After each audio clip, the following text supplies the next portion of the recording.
Oke teman-teman, kali ini saya berada di lapangan SEP atau RP Muhammad Nur. Teman-teman, ini tempat dilaksanakannya lomba karapan sapi.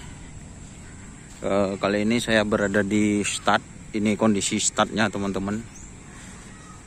Ini tempat sensor, berarti di depan besok teman-teman. Ini tempat sapinya. Jadi ada 2 garis teman-teman. Jadi ini suasana startnya besok.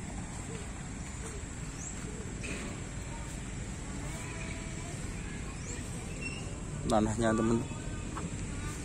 Untuk sensor masih belum terpasang. Ini terpantau pada hari ini, hari Sabtu teman-teman, tanggal 15 sekarang. Ini sekitar pukul 5, jam 5 sore. Jadi ini yang di tengah teman-teman, yang di tengah.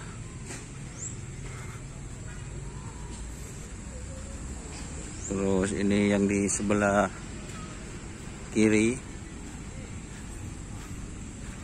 seperti ini. Bahwa hari besok akan digelar atau pestanya rakyat Madura. Karena apa? Karena akan digelarnya lomba karapan sapi tingkat karesidenan yang berhadiah piala bergilir, piala presiden teman-teman. Ini suasananya di tengah. Tanahnya cukup nggak becek sih, gembur teman-teman. Ini suasana startnya, saya shoot ya buat thumbnail.